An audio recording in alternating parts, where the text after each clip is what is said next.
It's a nice round, this 7mm. Okay, you're in the left bullseye. You are definitely. Alright, so when we shoot it again, Feels good. right. Go straight down.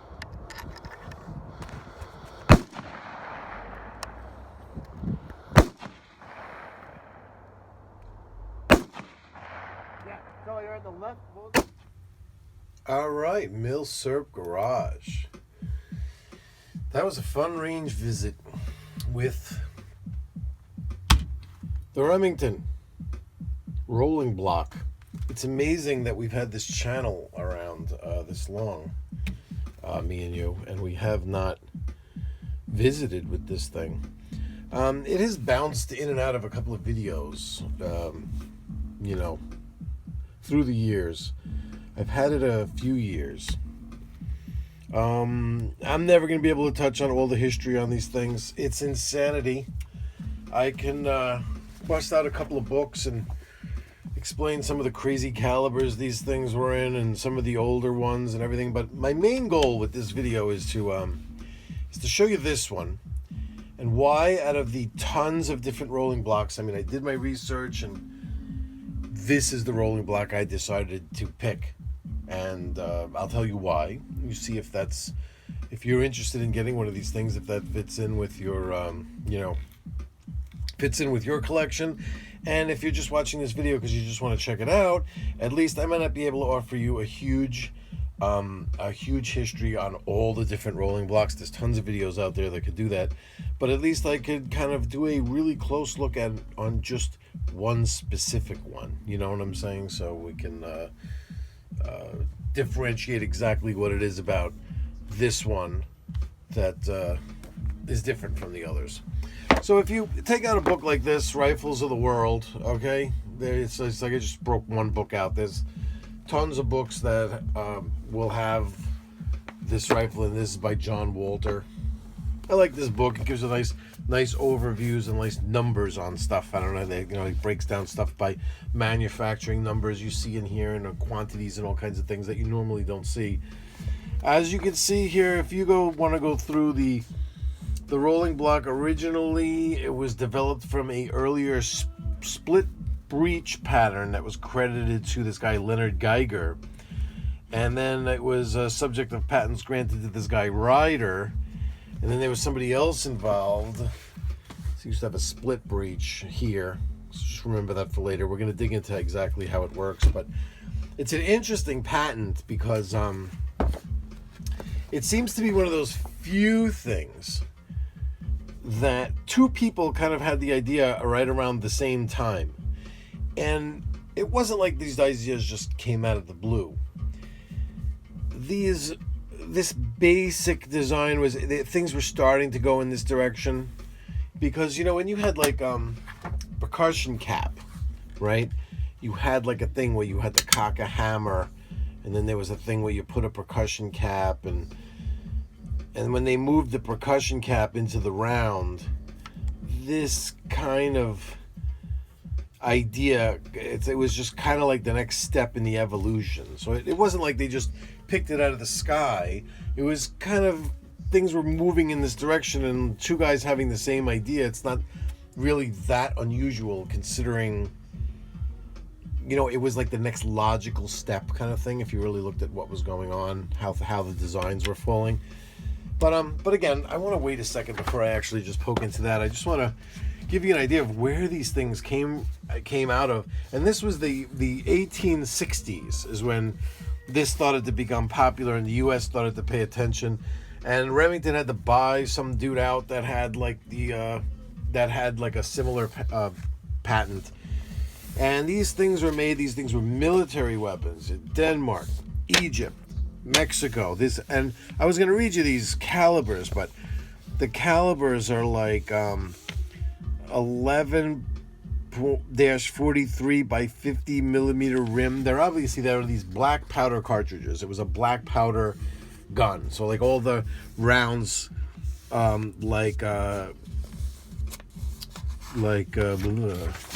are they? here, Norway, okay? So 12 by 17 millimeter rimfire, 8 by 58 millimeter rim. Excuse me, Spain, 8 by 58 rim. That was like, I think that was the something Spanish that round was called. So you see that 8 by 50, 11 by 58 in a lot of places. And eventually, somewhere I had, see, there's like 50-70. These were all black powder rounds. And as things progressed, they had different types of variations of sights, different types of variations for the extractors. And then they had these numbers, like a number 1 and number 2, and they had these variations along down the line. And then we came along, so there was this number 5. Oh, here's where it has, let me get, I can't read this. Let me see. So, here are the chamberings originally when the U.S. started getting interested in the 1870s. Chamberings included 3220 Winchester, 3240 Ballard, 3840 Remington, 4050 Sharps, 4070 Remington and Sharps, 43 Spanish, 44 Smith & Wesson, 4440 Winchester, 4477 Sharps, 4490 Creedmoor. I mean, this is one of those rifles where it's not like you picked the rifle for the caliber that it was in. It's like, you basically had your choice of just about anything. But again, all black rifles, all black powders. And then, and 4572, of course, which we're familiar with. This is one that actually stayed through but this was the black powder 4570. Then they were 1.5s, dating from 1888. This was a lightened version of a number 1, generally encountered with an octagonal barrel. Through round and half octagonal patterns were made to order. And then it chambered a variety of rimmed and centerfire cartridges. So then there was a number 2 and a number 3. There's different ones. And then when we get along to the number 5 sporting rifle, introduced in 1897, bingo, that's what we have right here. This is a number 5. So that was 1897 is when it was introduced. Apparently for sale to the Mexican Army. So that's originally where these things this pattern was originally made for. According to this book, and I have read that in a couple of other places. The barrels measured 30 inches. The rifles were stocked to the muzzle with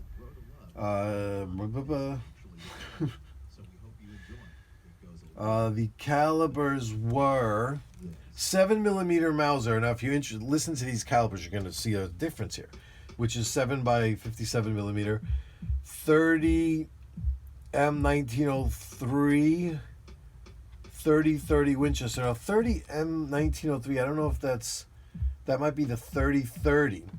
That was, remember that 1903 Springfield 30-30 round that was only around for a couple of years? And then 30-30 Winchester, 30-40 Krag, 303 British, 32 Winchester Special, 3855 Remington high-powered. What is that sounding like? That's starting to sound like smokeless powder, right? So that was the big advancement here, is that this rifle was strong to begin with. It was way, way stronger than the black powder ever needed it to be. It was a perfect candidate for when, usually you see that these rifles had to be modified when smokeless powder came about. This is one of those rifles that just slid right into the smokeless powder era and became very popular then because it was strong enough to handle the extra pressures developed by the smokeless powder. Eclipsed by its competitors and never popular in North America, the number 5 Sporter was abandoned in 1905, though new guns continued to be available through retail trade until the beginning of the First World War. In 1914, however, many 5 by 57mm guns were supplied to France, while work commenced on a large order for an 8 by 51mm version. It is also believed that a few 7.62 by 54R guns were supplied to Tsarist Russia in 1915 to 1917. So it's saying not really that popular here as a sporting rifle, but that militaries were grabbing these things up, and that's specifically France. This number 5 was a rifle that there was a French contract for this specific one. So now, when I bought this, right, so I did this history. I knew I wanted one of these number 5s. And I like the 7mm round. That to me sounded like a good idea, only because with the 7mm round I could buy just regular. I had plenty of that 7mm Mauser. You know how much of that? I've probably told you how much of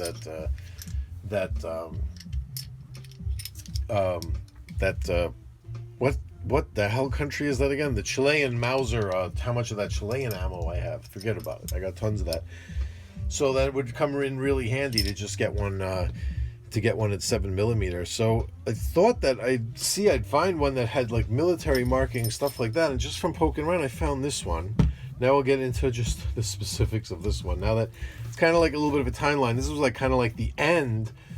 It was like the early 1900s this thing was made, and it's difficult to date them. There's no serial number. There's like build numbers you can go by, but not really serial numbers. They're hard to date.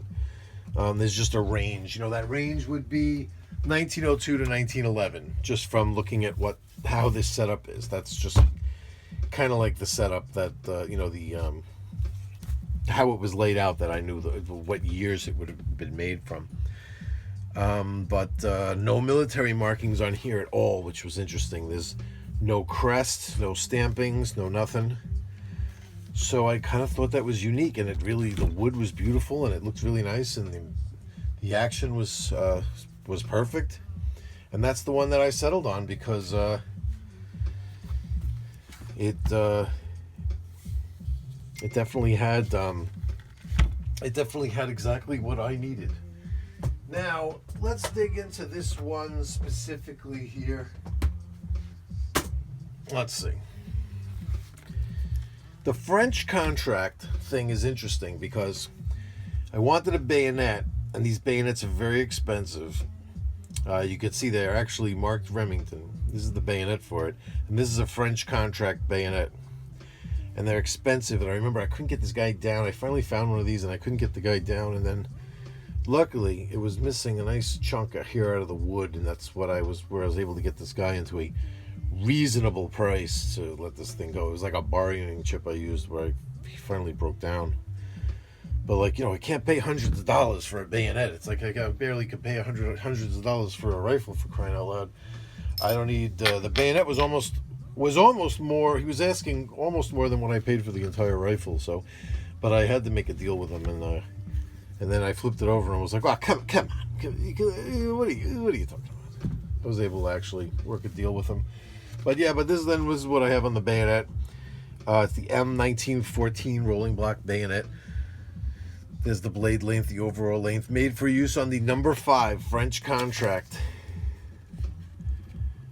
There's the marking that's on the fuller, and I guess that's what the French called it. I just copied it. I cannot pronounce that. This was kind of like what it was called in France. I like how the word saber is in there. So what was special about these 1905s? Oh, well, actually, let me show you. Let me just flip it over. Let me show you how the bayonet connects. See the bayonet lug here? What does that kind of remind you of? It's kind of K98-ish, right? That's interesting. That was the kind of mounting that they used. Was one of those lugs that kind of uses this kind of deal here. And nice. It fits nice and snug, and comes off nice and easy. So what was special about these number 5s was this sight. So don't let me forget about these things. Is this sight, the front sight actually too. The front sight, the rear sight. We're gonna get into that, and the extractor. Oosh.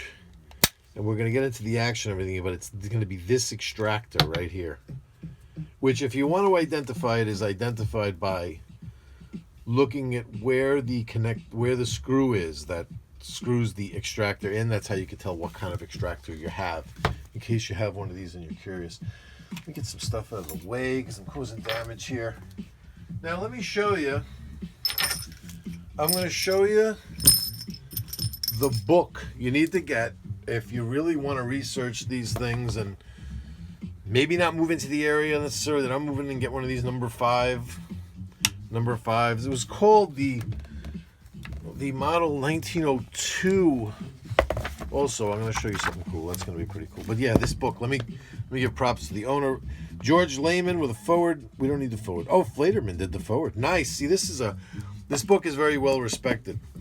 But it's military rifles. So you got to remember that. He's not talking about, see, I don't know if mine is like just a regular not a civilian version of it. I don't know, but it starts off with these split breech. Here's that split breech I was talking about, these crusty old ones, and different types of actions and stuff like that, till it works its way up into see, and there's different bayonet mounts that look like this, with these types of things. You've seen these at gun shows, right? That's where those bayonets connect to.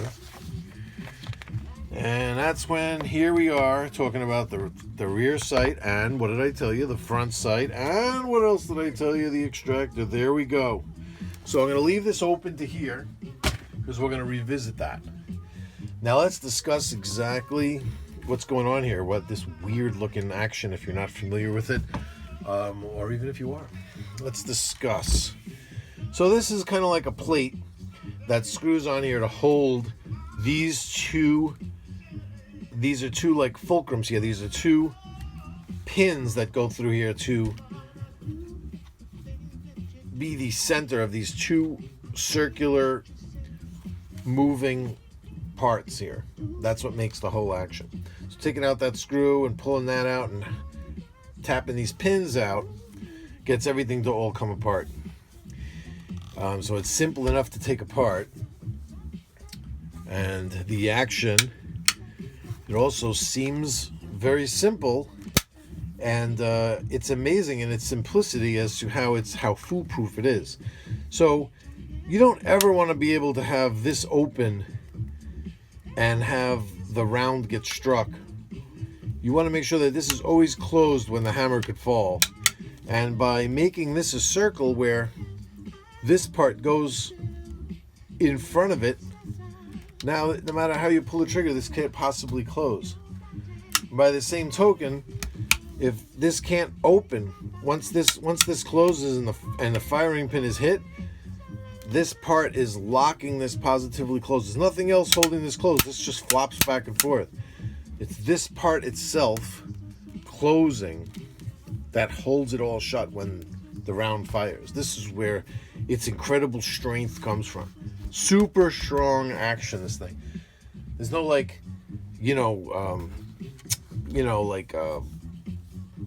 there doesn't have to be any locking lugs and things like that for this part to like somehow lock in, or it's locked in by this huge,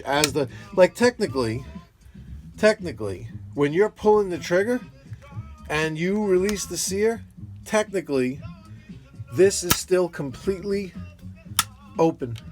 So it might be the very only gun ever, that like when the sear releases, the breech is not locked. It's after you pull the trigger, then this falls and locks the breech. Technically, you see what I'm saying? So that's kind of interesting.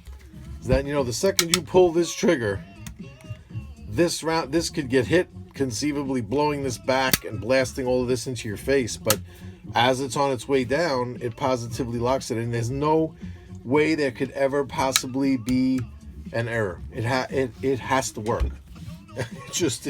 Nothing else could happen but that. It's impossible, So that was a pretty cool design, right?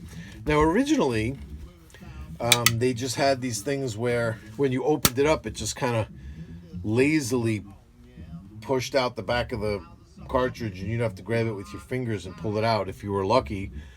And it didn't just get jammed in there. There were like a lot of problems with that. But then this this extractor right here is called the Day Extractor. It was patented. So let's break this out right now. This is what's called the sliding bar extractor. So you see, we don't have that. We don't have an extractor that slides in and out like that. This one rotates along with, oh shit, I'm not even there. This one rotates along with, see? And it's not just a sliding bar extractor that you can see here that just slides in and out, right? And it looks, let's find it. Here we go. So this would be the distinctive feature of having the Day extractor. Is the, you could see in the arrow they're showing this screw right here. Showing, I gotta keep myself in camera here. I apologize. I'm gonna pay more attention to the screen here. So you could see they're pointing out this screw right here. This is the screw that holds in that rotating extractor here. And that non-rotating extractor, you can get a picture of the breech block there. It's like, it looks more like this. It's up there, see it? And like that. So that screw would be way up here. And you see there's no screw up there, it's down here. So that's how you would know the difference. Right away, if you look at the side of one of these and you see that screw right there, then you know it is that sliding bar extractor. And I think there's some early number 5s that might have that because they didn't hit until it's been around for a while. And this front sight here without the collar, you see how later on there's a collar here. They called these the 1910. And there it is without. So that's why you could take a look at that too when you have one of these number 5s and say, okay, you know, it doesn't have that band over there. It's a so they called this,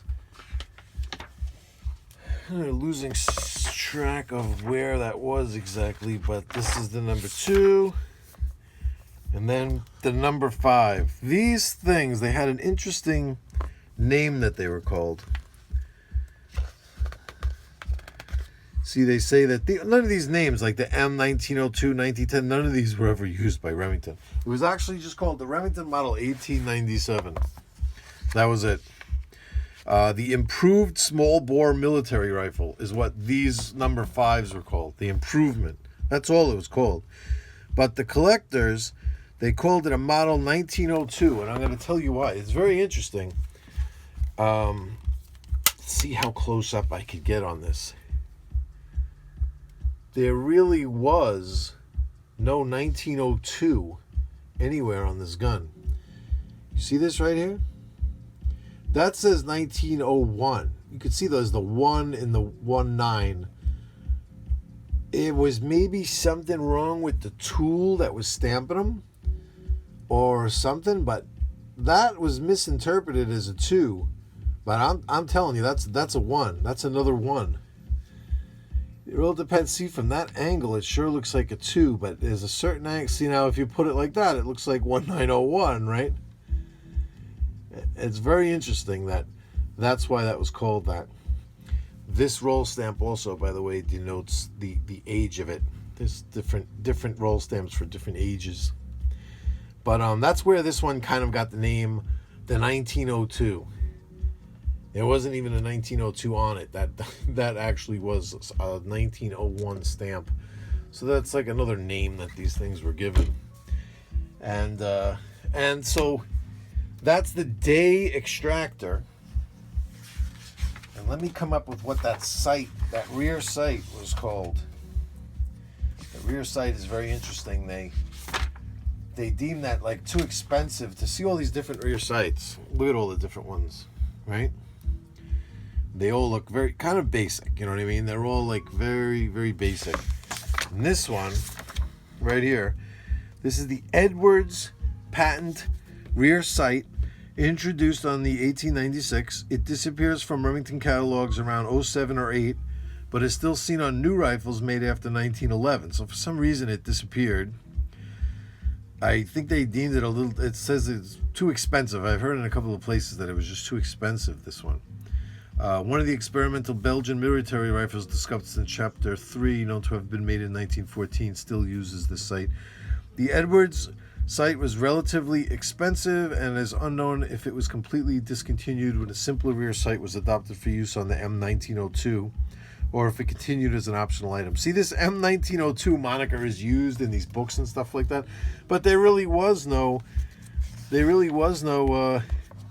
official M1902. You know what I mean? And let me see, where is yeah, see, this is how you break down. I forgot which one of these is exactly mine. This one right here. This is it. The Model 1902 small bore military rifle, barrel length of 30.5 inches, 28.5 inches found on Russian order rifles.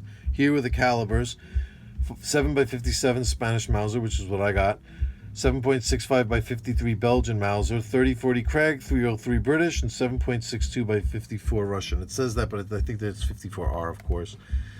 Action number 5 size with Day's patent extractor. Rear sight is the Edwards military combination or improved low ramp and ladder, or late central ramp ladder common to the French contract model, have also been seen. Front sight is the 1897 style, like I just showed you, without that band. And the markings on the tang, there it is, exactly what we were just looking at. See how it says 1901? They did mark it right. Now, what also added confusion is that there was a Salvadorian model 1902 in this pattern that was stamped on the receiver. Let me see if I have that stamp. I had a picture of that stamp somewhere, and I don't know if I'm going to be... Oh, here it goes. See, that was the roll stamp on the receiver. Whoop, sorry. That was the roll stamp on the receiver with 1902.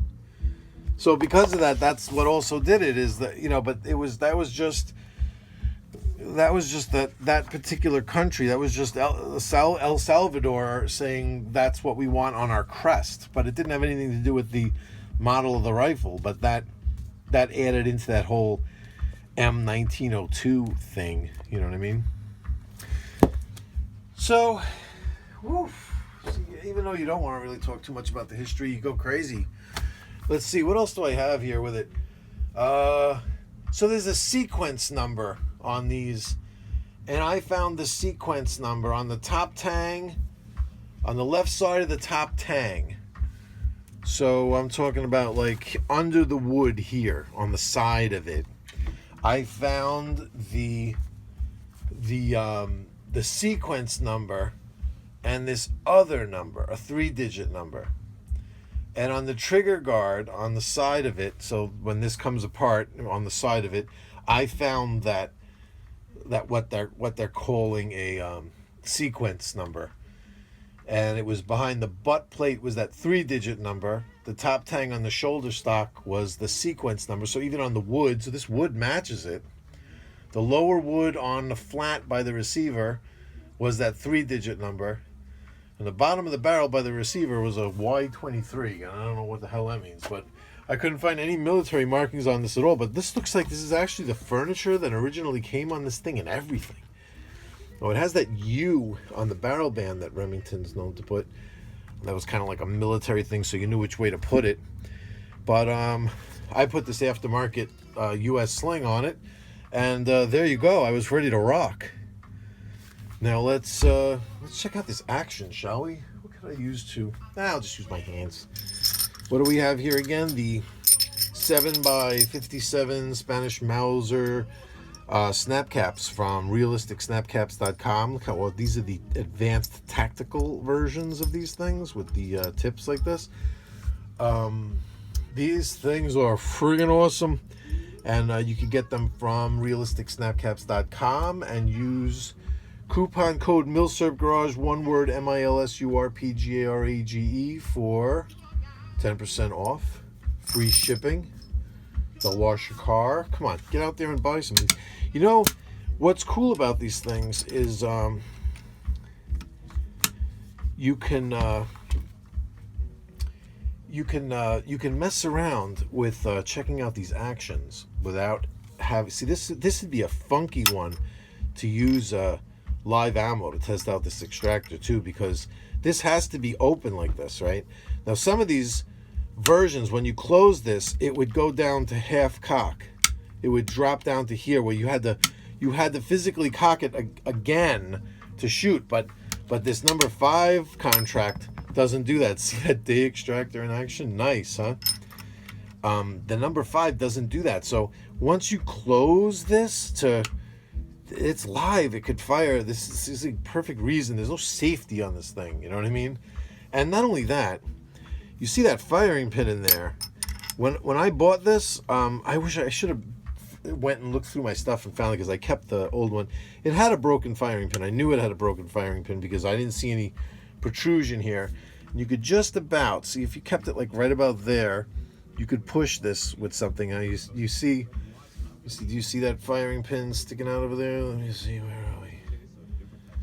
No, you didn't see it, but here, I'll put it back. You could see it from this angle. See, like I could put it right about there. Now, can you see the firing pin? You can. And now watch, I can see, whoop, I just pushed it out. See it? It didn't do that. It wouldn't protrude out. If I pushed it, this piece was back here, but it was broken. The tip was broken off and nothing was coming out over there. I wasn't sure if it was like an inertia firing pin, so I took it to the range, and of course it didn't work. So I was like, yeah, the firing pin's broken. So no big deal. I found one, and you just have to make sure you're getting one for the right rifle, because these parts are not all interchangeable between them, you know what I mean? So I had to get the right one. But then it was awesome, and off to the races with this thing. But you see how when you load it, you drop the rim of the round right there on the on that day extractor, and when you close, it's gonna just stay right in the rim there. So it has that round. It's not the older ones. It relied on a really lazy method to get it out, and if the round fire formed, the brass fire formed to the chamber, it might not have had the strength to really pull it out good. It would pull it out, and then you'd grab it with your fingers, and you wouldn't even be able to go the rest of the way. But this one, see how it hardly moves when you turn like this? Because it's an eccentric circle that it connects, so it like amplifies the force. So when you get to here, then all at once it comes out, you know, it actuates it. It turns it all at once like that. So you get a nice snap. When you shooting this thing, they come out, they go behind you. That's how nice they come out of there. You just have to remember, when you get to this point, you can't have, if you have your finger here, obviously you're just going to do that, and then that's a problem, because you can't just close it now. See, this is ahead of the rim now, and now you're sunk. Now you have to tilt it to get it out, and if tilting it isn't going to get it out because it's stuck in there, you need a rod, you need a cleaning rod, you need the whole nine. So you got to be really careful with this to make sure you don't go past this point and just fully put it in the chamber. Just right on there, close, and then when you open, you can't be in the way. You have to be, that's why this is offset. And you're off to the side, and it'll go right by you. It'll come right by your hand. Whoops, just as I said it. See what I'm saying? You shoot it out. And oh, one more thing, when you see this tang over here, then you know you got one of these number 5 patterns. All the other butt plates were just flat across. So yeah, you could practice, you know, you hold a handful of these guys and you could practice drilling. You want to see something awesome. You want to talk about a hammer drop. What military surplus stuff? Oh, that is like just the strongest hammer drop in the history. Let's see, this is a true test of, let's see what it did to, it's oily. It took a nice oily shot there, but that's not damage. Let's get a rag. It's like when it slammed shut, you can see it put a mark on there, so it's actually working. Let's clean that off good. Try that again. that'll set off the dead. That'll set off rounds without gunpowder in them. Bang, and let's take another look. Yeah, it's oily in there, so it's kind of spreading a little bit of oil around. But see how awesome that cushiony thing is that's inside of there. Yeah, well, you might remember this little guy. This design was just so prolific that even kids with their 22s, this is the Remington Model 4. We remember him. We did a video on this guy. The Remington Model 4. Old school. And boom, boom, same thing. I'm sure somebody learned from the Day patent extractor. See that? Watch this. You want to talk about shooting a... Here, check this. Let me see. Do I have a 22? Got one over here somewhere. Here's a spent 22 case. Oops. So same thing, when you would put one of these in here, you'd only go up against there. You could, this one, it was fail-safe. I don't think you could even push it. It'd be hard to actually get it past that and into the chamber. And then bang. Check this out. Oh my God. I don't know if you saw that come out of there, but that went straight across the shop. So it's pretty cool. When I first saw it do that, it was pretty wild. But look at how, how they follow the same, the same look and everything. Pretty cool. Remingtons back then were awesome. But this, man, this action. This thing weighs a ton. It's a monster. C and Arsenal does a really good video on these guys to just to give him a thumbs up and some praise for the amount of coverage historically, and May shooting it, and you should check that out. And where are we? Listen, this channel is going nice. They don't seem to be demonetizing the rifle videos. So maybe we never really should have departed. I mean, maybe we should have just stayed with these old guys and done these rifle videos and made YouTube happy, made you guys happy.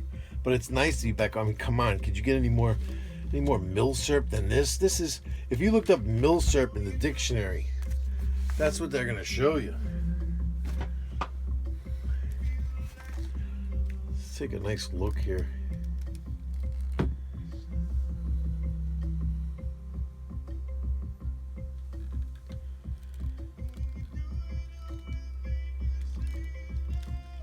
Wood is just gorgeous on this thing. Look at that sight. I can kind of see why they departed from this one. It is like very, very high quality and milled parts, and it is see this very steep, very distinctive ramp here. Cool. They did some work back here on these later models, putting this steel right here and the wood going in here to protect it. They had a lot of cracking going on back here. And then even after the change, there was a lot of cracking going on back here. I inspect this thing from time to time. When I shot it, I kind of half expected to see some cracks developing in this, but nothing. I think if you just leave it alone and don't take it apart and don't mess with it, it's fine. And this receiver, this is like drop forged steel receiver. I'll give you a little bit of a warning too. I did say it's simple to take this off and pop these pins out, but let me warn you now. Something happened where I was trying to put it back together and a part went in front of another part. It's like all kind of spring loaded in here, and I don't know if I was actually using the proper procedure to put it back together. And something kind of moved into a position it wasn't supposed to be in, and then it became like a puzzle to get that out. I was saying to myself, if it went in that way, it's got to come back out. I swear to you, 3 hours one night, and then I had to put it away. I went to work. I came back the next day and worked on it for like maybe another 3 hours, just to separate those parts and get it out and apart and be like, oh, thank God I got that apart. That's literally how long it took. And I was really imagining, I never ever had to bundle up a gun and take it to a gunsmith somewhere. I don't even know who I would go to and be like, hi, I took this apart and I don't know what the hell I did. You know, I never had to do that. But this one was close. So my advice is just that if something like that happens when you take it apart, just be patient, because you'll eventually be able to figure it out. It's going to be like a little bit of a puzzle. There's very close tolerances in here, the way these things operate in this rhythm here. And when you pop these pins out, there's big fat flat springs in here that actuate this stuff. And when you pop these pins out, stuff starts moving around, and it could kind of move into a position where you're trying to get it apart and you can't. So just look out for that. Just be careful. And if it does happen to you, just calmer heads prevail. Let's put it that way, because I was close to flipping out at one point, but I eventually did it. And then these nice these sling swivels are nice. Butt plate, no hidden trap door back here or anything like that. Just like I said, this curved over part here. Look at the wood though, huh? Whew. And the numbers are on here that match the numbers on the receiver. Sick. You could find these, I'm telling you. They're out there. So that's it. That's the Remington Rolling Block. Could you take a guess where we're gonna go next? It's kind of like a like a brother-sister thing going on with this rifle and another rifle. And that's where we're going to go next. I love this bayonet. This is one of my favorite bayonets. It was one I had to really work on tracking down. And I figured if I go with one of these French contract ones, it is technically correct for this rifle. I knew it would fit because this was the rifle used on the French contract, but this might not be one of the French ones, but I knew it would fit, and the French contract ones were just a tad bit cheaper than the others. You know what I mean? That the ones that would fit here. And if you see a hole here, don't think that this is like somebody drilled something or whatever. Of course, there is the thing here that pulls out the barrel band. This kind of Mauser Nagant-ish type of thing. This is popular back around the turn of the century. And yeah, don't tighten anything up too tight here. Don't tighten these barrel bands too tight. Don't go crazy with this thing. The wood's fragile. It's a little finicky, and it needs to be taken care of nicely, nice and gentle. It's a monster. It's never gonna break, but don't crank down on any of these screws, because even these, I noticed that everything works better when they're not as tight. Like when I got this one, I remember these were a little loose, and I snugged this up a little bit, and then this wouldn't rotate as smooth as it does now. When you dropped it, it would kind of just stop right there and just hang up. And then I loosened it a little again, and then it was fine. So I'm like, you know what? I noticed with all these rolling blocks, everything just needs to be snugged nice, and they'll be strong all on their own. So that's it, ladies and gentlemen. We're out, and this has been Milsurp Garage. And remember, support these dudes. I forgot, there was something I was going to say about these snap caps, and man, I forgot. But a box of ammo. Some of these boxes of ammo now, like when I was buying these Japanese rounds and everything right there, the box of this ammo was like $40, some of these crazy calibers. And then you come to these, like the 7mm Mauser. If you're not buying military surplus, I'm saying, if you're just buying like Remington ammo, something like that or whatever, compare the price of these snap caps to regular ammo. It's not even, you're not even that far off. And the regular ammo, it's no big deal. You go to the range and shoot out a box of ammo without even thinking about it. 2 boxes, you know what I mean? And blowing like $20, $30, $20, $40, depending on, and these Japanese rounds, $80 with 2 boxes of ammo. And you'd be like, yeah, I had a lot of fun, and it's over. compare that to the price of these things. You buy a set of these, and you can all the the fun you could have testing out the different rifles that you have in those calibers, or displaying it with them, or demonstrating for people that are interested. You hand somebody a rifle and you want to get them into this hobby, or you just want to show it to them with the historical significance that it has and stuff. It's kind of cool that they look at it, but you wouldn't want to give, especially one cool thing about these is that you wouldn't want to give any type of live ammo to somebody that's inexperienced. Even you'd have to be really right on top of them and showing them exactly how it works. Say you were going to take a friend to the range, and he never shot a rifle before. Do you really want it to be the first time that he's putting rounds in and fumbling with them and figuring out how to put stuff in and how to not have your finger in the trigger guard and all the other million things the guy's going to have to be paying attention to? Do you want that to be the first time he's doing that is at the range with live ammo? Or, God forbid, in your garage or in your living room using live ammo, to like show him how it works? What's better than having a handful of these? You could just give him the rifle and give him these and be like, here, open it up, play around, look how it loads, pull the trigger, it's okay, it's protected. Eject them, play with them, see how it works. And that no matter what, there's not going to be an incident, you know what I mean? And that's that. So we're coming back next time with what I consider the yin to this rifle's yang. And we'll see you then. And like I'm saying, YouTube is much happier with me just doing these military rifles the way I'm doing it like this. They love my channel when this is what I do. So I'm having fun. And I'll see you all soon. Later. Rolling block in 7mm Mauser in the rain. So I'm sure this thing's very used to operating in the rain.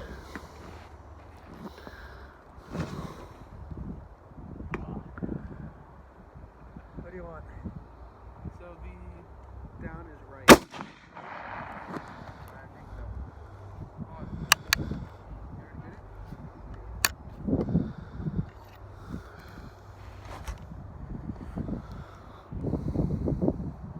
I'm gonna shoot on the right again. Case looks good. Primer hit looks good. Yeah. Case looks good. No tearing, no cracking, no rupturing.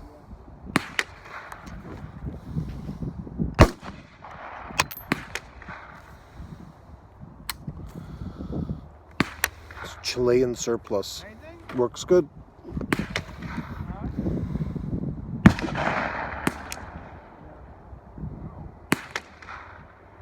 You're talking about right above the words, right? Feels nice. Maybe you just like moved it up. I like that extractor there. It might be in the left bullseye. Might be in the left bullseye. Let's go to the little. It's a nice round, this 7mm. Okay, you're in the left bullseye. You are definitely right. Alright, so when we shoot it again, Feels good. right, go 3 down.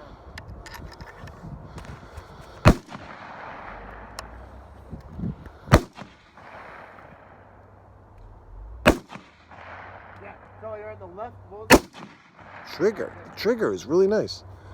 I like how you open it, cock it, then you open it. So when you put a round in, you just close and you're ready to go.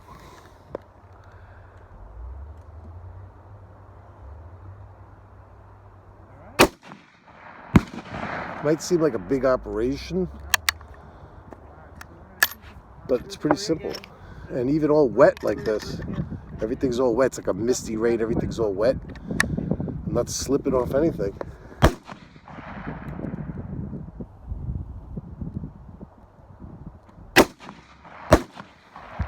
The trigger's heavy, but it's just like a clean break. Alright, so you're at the... You don't feel anything until it lets go. No creep, no nothing.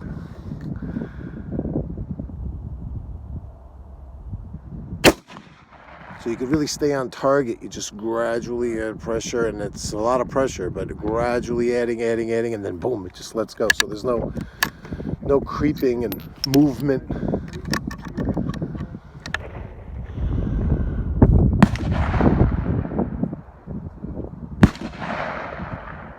Oh man, I like how it feels.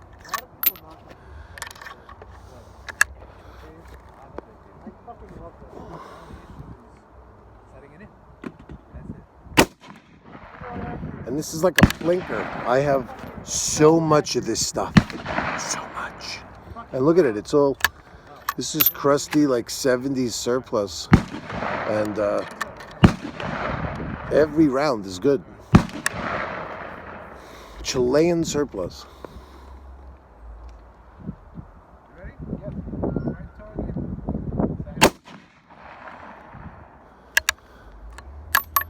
Bring this thing and the Chilean Mauser down range all day.